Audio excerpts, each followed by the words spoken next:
जिस चीज में भी तू हाथ रखेगा मैं उसे बढ़ा दूंगा।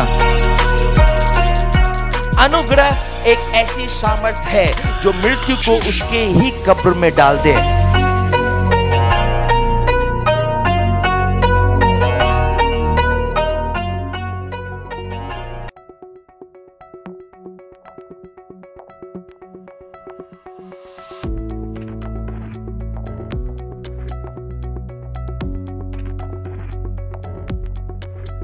अगर आप अपने आप को धर्मी नहीं समझते हैं तो यह बताता है कि आपकी प्रार्थनाओं का उत्तर क्यों नहीं मिल रहा है।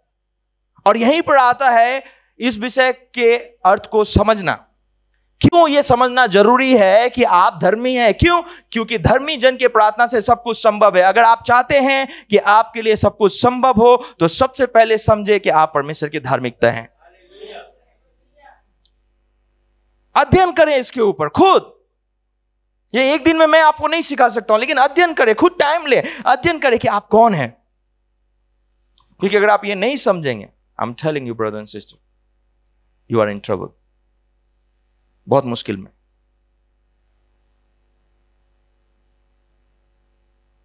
केवल वही लोग परमेश्वर के लिए बहुत कुछ कर चुके हैं जिन्होंने समझा कि वो परमेश्वर की धार्मिकता है। आज तो कई लोग ठीक से प्रार्थना भी नहीं कर पाते, हीन भावना से दबे हुए कि उन्होंने ये गलती की, उन्होंने वो गलती की, उन्होंने ये पाप किया, उन्होंने ये पाप किया। हीन भावना से दबे हुए, और हीन भावना से दबे हुए और उल्टा हीन भावना से दब जाते हैं। मैं इसको ऐसे बोलना पसंद करता हूं, हीन भावना एक ऐसी प्रजाति है जो आपको हर एक कलीसियाओं में देखने मिल जाएगी, डोमिनियन लाइफ मिनिस्ट्री में भी। हीन भावना एक ऐसी प्रजाति है आपको हर एक कलीसिया में देखने मिल जाएगी।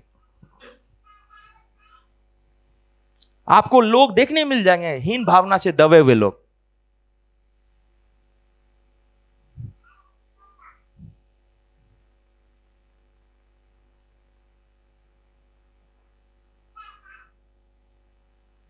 और इसीलिए वो दबते जाते हैं, और भी दबते जाते हैं, और भी दबते जाते हैं। कई लोग तो ये भी विश्वास करते हैं कि जब तक उन लोग परमेश्वर से माफी नहीं मांगेंगे तब तक वो आशीष प्राप्त नहीं करेंगे।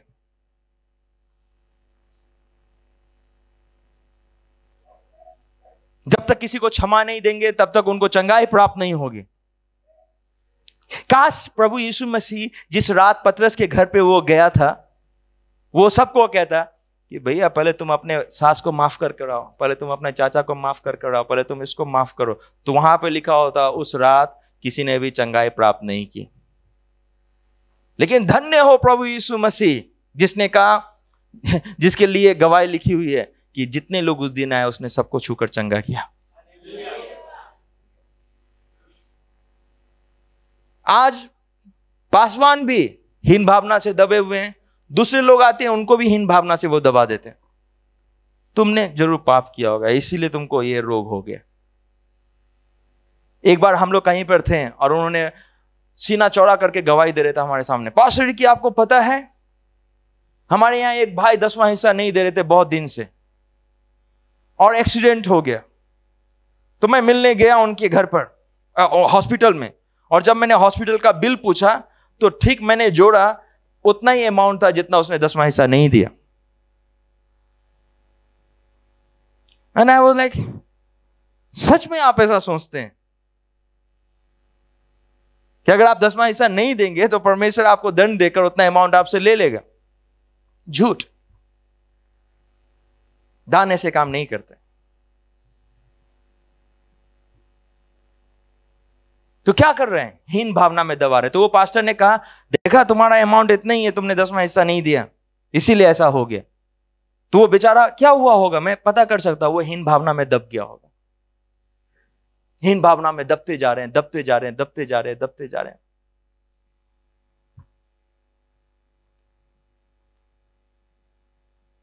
हीन भावना कोरोना वायरस से भी खतरनाक है। जब कोरोना लगती तो आपको पता है कि आप खांसते हैं, शरीर दर्द करता है। जब हीन भावना की बीमारी लगेगी तो लोगों को पता भी नहीं चलता। इसलिए लोग आत्महत्या कर लेते हैं। हीन भावना।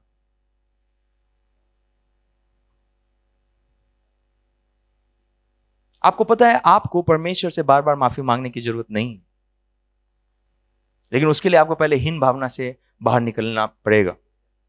आपको बार बार माफी मांगने की जरूरत नहीं है, क्योंकि ये जो एक बार बार माफी मांगना एक बहुत बड़ी समस्या थी पुराने नियम के लोगों की।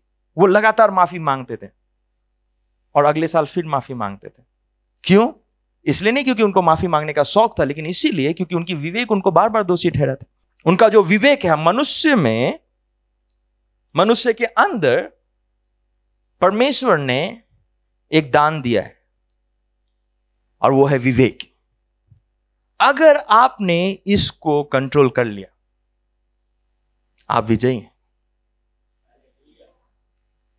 आप विजयी हैं, क्योंकि विवेक ही है जो आपको दबा के रखती।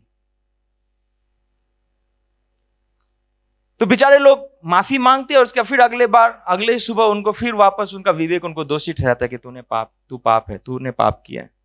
तो ये पुराने नियम की समस्या थी। इसको पढ़ें, इब्रानियों 10 उसके पद 2 और 4 को हम पढ़ेंगे।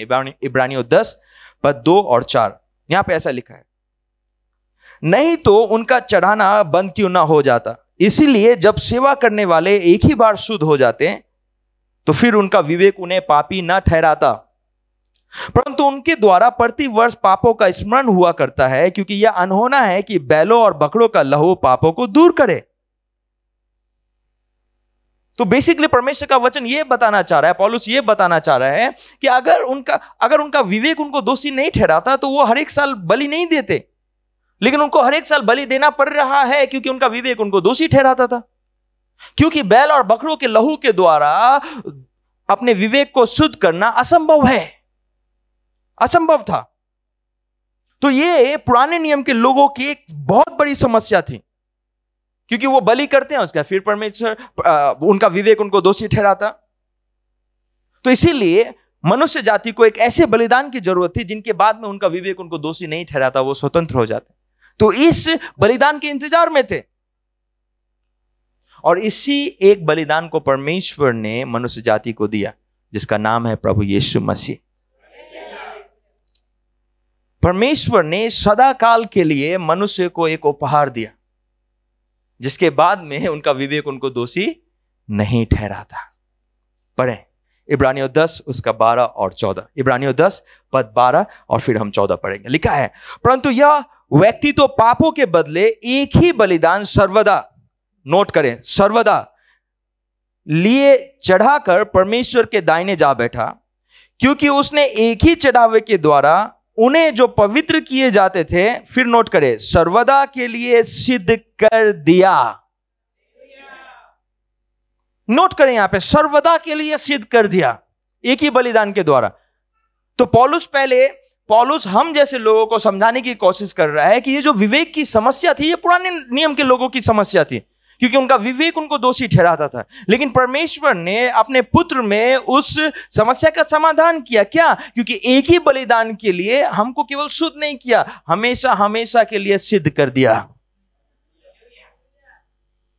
इसका मतलब आपका विवेक शुद्ध होना चाहिए। इसका मतलब परमेश्वर ने एक ऐसा प्रबंध किया जिसके द्वारा जो लोग उसके बलिदान को ग्रहण करते हैं, ग्रहण करने के बाद में फिर हमेशा के लिए अपने विवेक में आजाद हो जाएं, वो भी सदा सर्वदा के लिए। फिर उनका विवेक उनको दोषी नहीं ठहराएगा। यह उसकी योजना थी कि परमेश्वर मनुष्य के अंदर से उसका पुराना स्वभाव निकाल दे और मनुष्य के अंदर अपना नया स्वभाव डाल दे। यह कदम, ध्यान से सुने, यही कदम मनुष्य के अंदर पापी विवेक को हमेशा के लिए नष्ट करने के लिए लायक थे, और जो कि हुआ, परमेश्वर ने उस योजना को पूर्ण किया और मनुष्य के अंदर अपना स्वभाव देखकर मनुष्य का पुराना स्वभाव ले लिया। इसीलिए परमेश्वर का वचन कहता है कि हम मसीह के साथ में क्रूस में मारे गए, हम मर गए। और जब नया जन्म हुआ तो हम उसके नए स्वभाव के साथ में जन्मे, और नए स्वभाव के साथ में जन्मने के कारण हम उसकी धार्मिकता बन गए। तो परमेश्वर ने अपने स्वभाव को डालने के द्वारा मनुष्य के अंदर हमेशा हमेशा के लिए विवेक का वो प्रभाव जो था, पापी विवेक का, खत्म कर दिया। आप समझ पा रहे क्या कितना सामर्थ्यशाली कदम परमेश्वर ने उठाया? आप एक ऐसे जनरेशन में जी रहे हैं, आप एक ऐसे युग में जी रहे हैं जिस युग में अब प्रभु यीशु मसीह के द्वारा पापी विवेक आपकी समस्या नहीं है। पापी विवेक ही आज की सबसे बड़ी समस्या है। बाहर जाकर देखो, लोग धर्म के पीछे भाग रहे हैं, वो सब कुछ करने की कोशिश कर रहे हैं जिसके कारण उनका विवेक शुद्ध हो जाए। लोग दान दे रहे हैं, इवन चर्च में भी लोग दान दे रहे हैं ताकि उनको अच्छा महसूस हो, लेकिन वो आज दान देते हैं, फिर कल उनको बुरा लगता है, फिर वो कल दान देते हैं, गरीबों की मदद करते हैं। क्यों? ये समस्या पापी विवेक की है। लेकिन धन्य है मसीह के वे लोग जिन्होंने इस बात को समझा। क्यों? क्योंकि अब वो पापी विवेक के अधीन नहीं है, आजाद हैं। कई बार हम बोलते हैं हम मूसा के जैसा बनना चाहते हैं, लेकिन मूसा हो चाहे दाऊद हो, ये सब पापी विवेक के अधीन में थे। लेकिन हम एक नई प्रजाति के लोग हैं जिसके ऊपर पापी विवेक का कोई अधिकार नहीं है। इसीलिए हमको नया प्राणी बोला गया है। क्यों? क्योंकि इस नए प्रजाति के ऊपर पुराने पापी विवेक का कोई अधिकार नहीं है। अगर पापी विवेक आपको अभी भी कोस रहा है, इसका मतलब आपने उद्धार नहीं प्राप्त किया। सुनने में थोड़ा सा तकलीफ दे है, सच्चाई यही है। तो आप देख सकते हैं कानूनी रूप से परमेश्वर ने आपके लिए ऐसा प्रबंध किया कि अब आपका विवेक आपको दोषी नहीं ठहरा सकता लीगली। तो फिर आपको यह भी पता होना चाहिए कि यह प्रबंध आपकी ओर से नहीं हुआ है जो आज काम करे और कल काम नहीं करे। यह परमेश्वर की ओर से प्रबंध की गई है, जिसका मतलब यह होता है कि उसने जो प्रबंध किया है वो हमेशा हमेशा के लिए स्थिर है। इसका मतलब क्या है? जो प्रबंध के द्वारा उसने पापी विवेक को नष्ट कर दिया, अब वो पापी विवेक आपके अंदर कभी भी मुंह उठाए नहीं आएगा। ना आपके प्रार्थनाओं में, ना आपके कलीसिया में, ना आपके संगति में, ना आपके व्यक्तिगत जीवन में, कभी भी नहीं आ सकती। लेकिन तब भी आप कहेंगे, लेकिन पास्टर जी तब भी मुझे अनुभव होता है कि मैं पापी हूं। मुख्य 2 कारण। पहला, शैतान। वचन कहता है शैतान का एक नाम है, हमारे भाइयों का दोष लगाने वाला। परमेश्वर आपके ऊपर दोष नहीं लगाता है। क्यों? क्योंकि आप उद्धार काल में जी रहे हैं। अगर आपका मन आपको बोलता है तू पापी है, इसका मतलब समझना क्या? क्योंकि एक है जो हमारे भाइयों पर दोष लगाता है। वो कौन है? शैतान। उसका नाम है, उसका नाम बहुत सारा है, लेकिन एक नाम भाइयों पर दोष लगाने वाला भी है। अगर आप बार बार दोषीपन महसूस करते हैं, याद रखें आप किसी के चुंगल में, आपको उसको भगाने की जरूरत है। दूसरा कारण आप पापी महसूस करते हैं, आपकी स्वयं की धार्मिकता। अब क्या है ये स्वयं की धार्मिकता? मैंने आज बाइबल नहीं पढ़ी, मैंने इस बार 10वां हिस्सा नहीं दिया, इसीलिए शायद मेरा पांव टूट गया। मैं इस चर्च का सबसे ज्यादा दान देने वाला आदमी हूं। मैंने कोविड-19 में सबसे ज्यादा दान दिया लोगों को। स्वयं धार्मिकता। और जिस समय आप ये कहते हैं मैं चर्च में सबसे ज्यादा दान देने वाला व्यक्ति हूं, और एक समय आता है जब आप दान नहीं दे पाते हैं, आप स्वयं धार्मिकता की अधीनता में आ गए। क्यों? क्योंकि आपने अपना कानून अपने विवेक में लिख दिया कि आप जब ज्यादा दान देंगे तभी आप अच्छे हैं। तो एक ऐसा भी परिस्थिति आता है जब आप ज्यादा दान नहीं देते हैं, तो वो कानून जो आपने अपने विवेक में बनाए थे अब आपको दोषी ठहरा है। You understand this?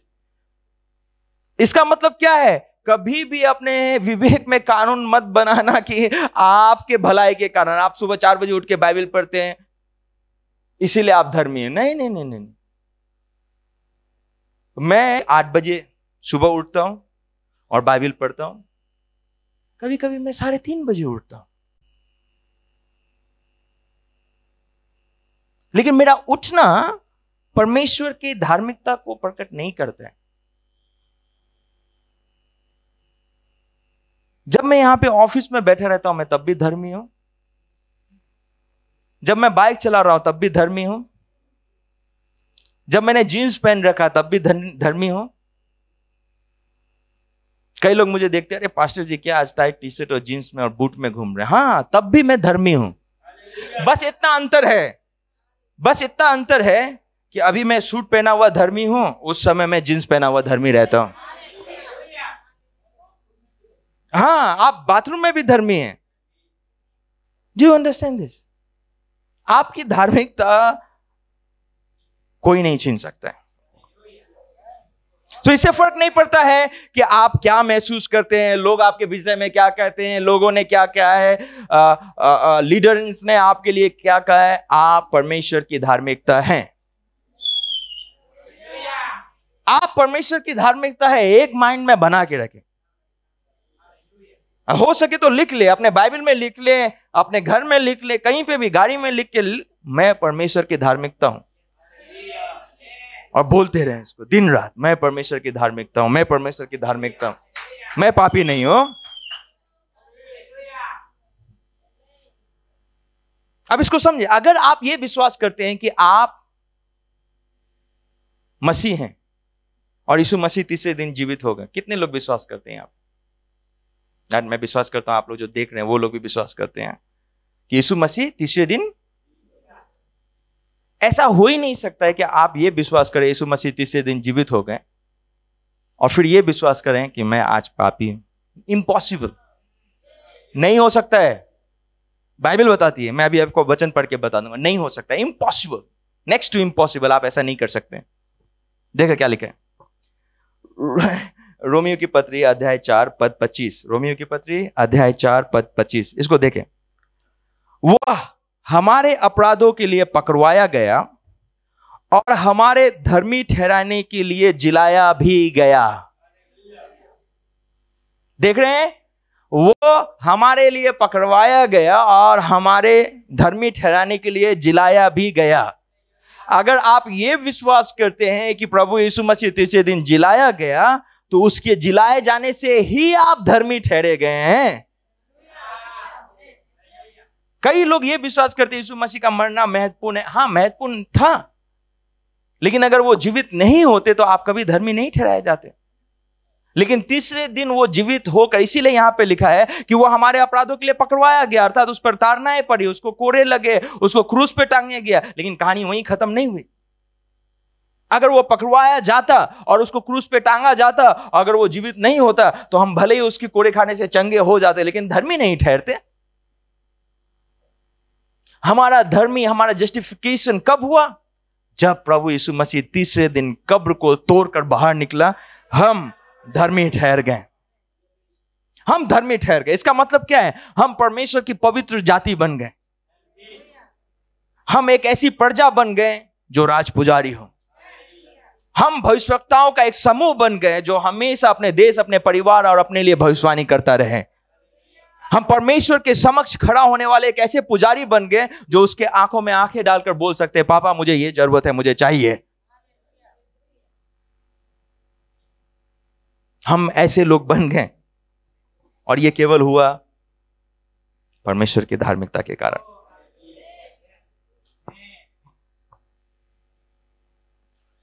तो आप अधर्मी हो ही नहीं सकते।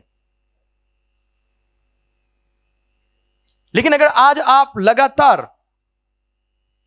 लगातार आज सुबह भी अपने आप को अधर्मी ठहरा रहे हैं, तो आप ये बता रहे हैं कि परमेश्वर ने वो कुछ भी आपके जीवन में पूरा नहीं किया है जो बाइबल में लिखी गई।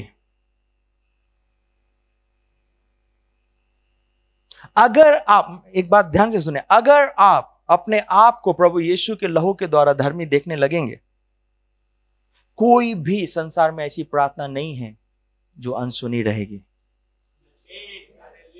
मैं क्यों बोल रहा था? धार्मिकता के इस पहलू को समझना क्यों जरूरी है? जिस दिन आप समझने लगे कि आप धर्मी हैं, कोई भी प्रार्थना अनसुनी नहीं रहेगी। 90% प्रार्थना का जवाब हमको नहीं मिलता है क्योंकि हम अपने आप को तुच्छ समझते हैं।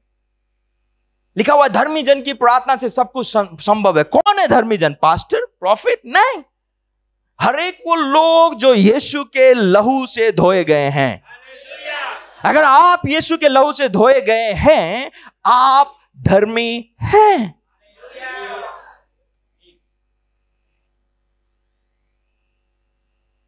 लेकिन इससे क्या फर्क पड़ता है? बहुत, इसी से आपके जीवन का सब कुछ बनता है और बिगड़ता है। तो समझे आप कौन है। अगर आप समझ लेंगे कि आप धर्मी हैं, इस पृथ्वी पे कोई भी एक ऐसा युद्ध नहीं होगा, आत्मिक युद्ध, ऑफ कोर्स कोई भी एक ऐसा आत्मिक युद्ध नहीं होगा जिसमें आप विजय हासिल नहीं करेंगे। अगर आप समझ लेंगे कि आप धर्मी हैं और उसकी निज प्रजा हैं, तो कोई भी एक ऐसी जगह नहीं होगी जहां पर आप हाथ रखेंगे और असफल होकर लौटेंगे। आप मुझसे पूछो, व्यवस्था 28 की आशीष को हम पूरा होते क्यों नहीं देखते? मुख्य कारण, क्योंकि हम नहीं समझते कि हम धर्मी हैं। क्योंकि धर्मी ही उसके समक्ष खड़ा हो सकता है। और केवल हम धर्मी नहीं ठहराए गए, हम परमेश्वर की धार्मिकता बन चुके हैं। अगर कोई बोलता है कि पवित्रता हमको दिखाई नहीं पड़ती है, तो आप कहते हैं मुझे देख लो, मैं पवित्र हूं। मुझे देख लो, मैं पवित्र हूं। और आपको समझ में आ जाएगा धार्मिकता का मतलब क्या होता है, पवित्रता का मतलब क्या होता है। क्या आप इसकी सामर्थ्य को देख पा रहे हैं? यह है परमेश्वर की सामर्थ्य, यह है उसकी धार्मिकता की सामर्थ्य। अगर आप समझ जाएंगे, परमेश्वर आपके जीवन को हमेशा हमेशा के लिए तब्दील कर देगा। यह वही धार्मिकता है जो उसने 2000 साल पहले क्रूस पर यीशु मसीह के द्वारा हमारे लिए प्रबंध कराई। अगर हम उसकी धार्मिकता को अपने हृदय में ग्रहण करते हैं, तो हम उसके सामने उपस्थित हो सकते हैं। इसलिए यह बेहद जरूरी है कि हम समझे, हम अपनी धार्मिकता के द्वारा, स्वयं के कार्य के द्वारा परमेश्वर के आगे योग्य नहीं है। हमारी योग्यता यीशु ने जो कलवरी क्रूस पर की है उसके द्वारा आती है। इसीलिए हम कह सकते हैं, प्रभु हम धन्यवाद देते हैं आपको कि हम धर्मी हैं। क्यों? क्योंकि यीशु के द्वारा आपने हमें धर्मी बनाया है। हमारे कार्यों के द्वारा नहीं, हमारे हाथ के कार्यों के द्वारा नहीं, हमारे अच्छी प्रार्थना के द्वारा नहीं, हमारे बाइबल अध्ययन के द्वारा नहीं, हम कितने बार कलीसिया जाते हैं उसके द्वारा नहीं, लेकिन यीशु ने जो कलवरी क्रूस पर कार्य किया है उसके द्वारा आपने मुझे धर्मी बनाया है। हम ये कह सकते हैं। इसलिए ये जानना बेहद जरूरी है हमारे लिए कि क्या हम परमेश्वर की धार्मिकता को लिए चल रहे हैं या नहीं। मैं विश्वास करता हूं कि आपको इस प्रोग्राम से बहुत आशीष मिली होगी। हम आगे भी ऐसे प्रोग्राम को आपके समक्ष लाने की कोशिश करेंगे। मेरी प्रार्थना है कि इस विषय से आप आशीष प्राप्त करें और इस पर आप और मनन करें कि क्या आपके अंदर उसकी धार्मिकता है।